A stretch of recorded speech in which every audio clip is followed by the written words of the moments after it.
Tant dynamique, mystérieux, captivant. Have you ever looked at a map of Africa and noticed something strange? Right in the heart of the continent, along one of the largest rivers in the world, there are not one, but two countries named Congo, side by side, speaking the same language, sharing the same river, even with capital cities facing each other, just a few kilometers apart. Why?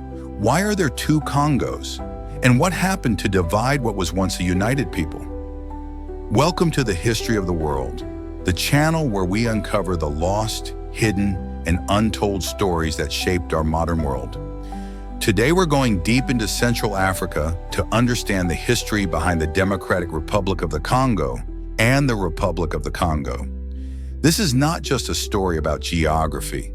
This is a story about kingdoms, colonization, greed, blood, resistance, and how one river still carries the memory of a nation split in two.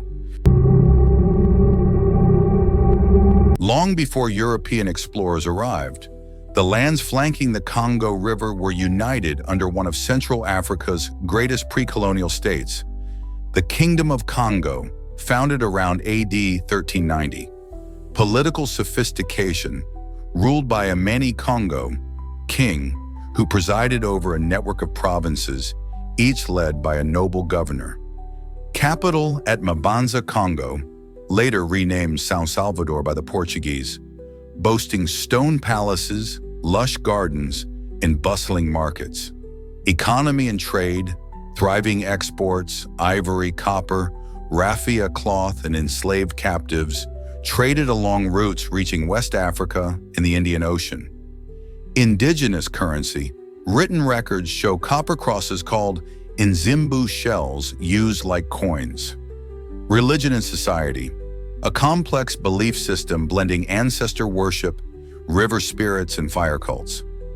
When the Portuguese arrived in 1483, King Nzinga Nkuwu converted to Christianity, taking the name João I, opening the kingdom to Catholic missionaries.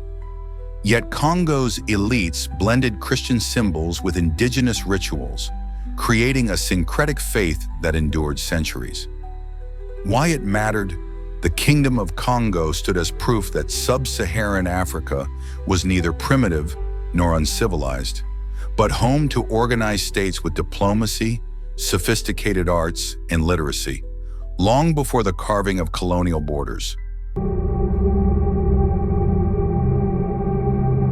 By the late 19th century, Europe's imperial powers raced to claim every tract of African soil. The Berlin Conference of 1884 to 1885 codified this scramble, authorizing powers to claim territory by effective occupation, without a single African voice in the room. Leopold's private fiefdom. Belgium's king, Leopold II, convinced other monarchs to grant him the Congo Free State as his personal possession. He unleashed the Force Publique, an army of mercenaries tasked with extracting rubber, ivory, and minerals. By some estimates, 10 million Congolese perished under forced labor, starvation, and disease. Villages were razed, children were taken hostage to forced quotas, and horrific amputations became a tool of terror. French colonization to the north. Simultaneously, France absorbed the northern bank into French Equatorial Africa, founding Brazzaville in 1880 as the regional capital. Unlike Leopold's Free State, French rule was state-run, yet still exploitative.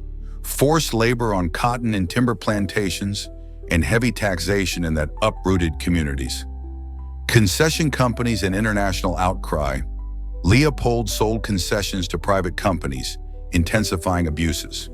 Missionaries and journalists, most famously E.D. Morel and Roger Casement, exposed the horrors in European newspapers, igniting one of the first international human rights campaigns.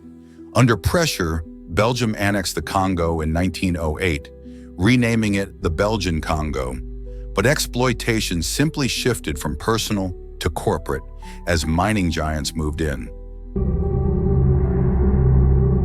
Today, the Congo River remains the lifeblood of both nations, winding over 4,700 kilometers from Zambia to the Atlantic. But its banks tell two distinct stories. Kinshasa versus Brazzaville, only 1.6 kilometers separate them, the shortest distance between any two national capitals. Kinshasa pulses with over 15 million people, sprawling slums, and the largest French-speaking city funk music scene on Earth. Across the river, Brazzaville's 2 million residents navigate a smaller urban footprint shaped by French architecture, leafy boulevards, and slower-paced life. Shared culture, divergent politics. Lingala and French bind both peoples. Congolese rumba and suku music travel freely across the water. Yet Kinshasa's government wrestles with armed groups in the east, while Brazzaville contends with political rivalries between military elites and civilian opposition. Economies of contrast. The DRC sits atop vast deposits of cobalt, copper, diamonds, and coltan, minerals vital to global electronics and renewable energy industries. Congo-Brazzaville leans on offshore oil, which accounts for over 70% of GDP, but revenues have fueled corruption and left little for social services. Cross-river ties, ferries and pirogues shuttle traders, students, and families daily. A proposed bridge, long dreamed of, remains unrealized, symbolizing both connection and separation.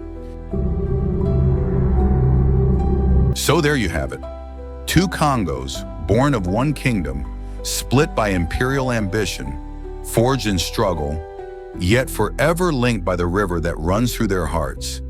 If this story surprised you, smash that like button, share it with a friend, and subscribe to the history of the world. Because behind every border lies a tale waiting to be told, and the past, more than ever, shapes our present. See you next time, as we journey to uncover more